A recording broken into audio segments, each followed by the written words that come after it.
Mesdames et messieurs, bienvenue dans cette époque charmante qu'on appelle le XIVe siècle. Une époque où les châteaux, les chevaliers et les invasions étaient monnaie courante.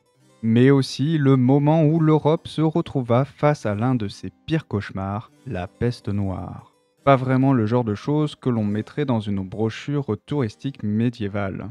Alors, installez-vous confortablement, munissez-vous d'un masque et plongeons-nous ensemble dans cette aventure rocambolesque, remplie de bubons, de panique et de conséquences inattendues.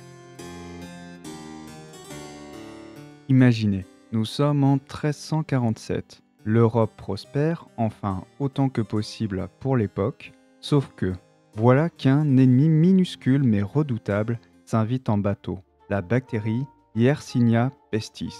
Et oui, ça commence toujours par un détail, une petite puce qui fait un petit saut de rat en rat et bientôt sur les humains, et boum, le chaos est lancé. Mais comment ça s'est passé exactement? Eh bien, cette bactérie mortelle a profité des routes commerciales reliant l'Asie à l'Europe pour se glisser à bord des navires.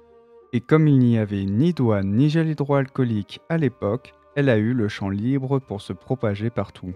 Résultat, les ports méditerranéens ont été les premiers touchés, et de là la peste s'est répandue dans toute l'Europe comme un feu de brousse. Mais comment savoir si vous aviez la peste noire? C'est simple. En quelques jours, vous commencez à ressembler à un pop-it médiéval. Les symptômes: boule noire gonflée, fièvre, vomissements et bien sûr une légère tendance à décéder sous 3-5 jours. Charmant, non? À l'époque, les médecins n'avaient pas vraiment de diplôme en épidémiologie.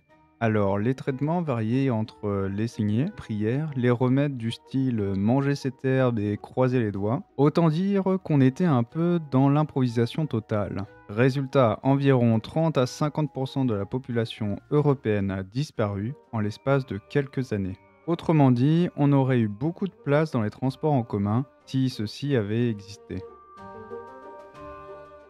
Après le passage de la peste noire, l'Europe s'est retrouvée avec une grosse baisse de population. Et ça a tout changé.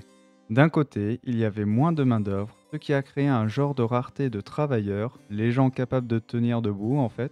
Résultat, les survivants ont pu demander des salaires plus élevés et parfois même imposer de meilleures conditions de travail. C'est un peu comme la première grève salariale de l'histoire. Enfin, grève, disons plutôt dépopulation forcée. La société s'est aussi transformée au niveau spirituel et culturel. Comme beaucoup de gens n'avaient plus rien à perdre, ils ont commencé à remettre en cause l'autorité de l'Église et à s'intéresser davantage à des explications, disons, plus scientifiques. Petit à petit, cela a même ouvert la porte à la Renaissance, cette époque où l'Europe a enfin décidé de ranger les lances et de s'intéresser aux arts et aux sciences.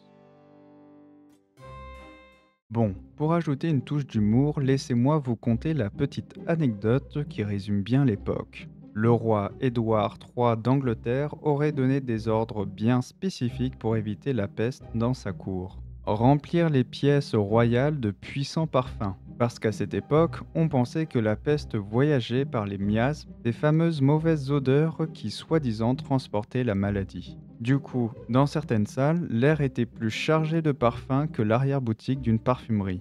Et est-ce que cela a fonctionné? Hélas, non. La peste ne s'est pas laissée impressionner par ces odeurs et s'est contentée de continuer son chemin. Alors, qu'est-ce qu'on peut retenir de cette grande catastrophe?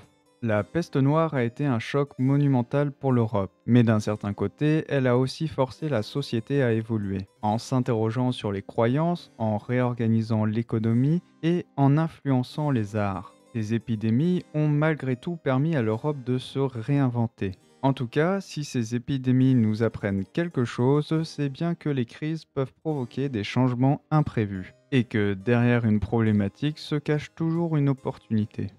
C'est tout pour cette plongée dans l'histoire. Si elle vous a plu, n'hésitez pas à vous abonner, à liker et à commenter la vidéo pour soutenir la chaîne. Et je vous dis à la semaine prochaine pour une nouvelle aventure historique. Et en attendant, restez loin des rats que vous ne connaissez pas.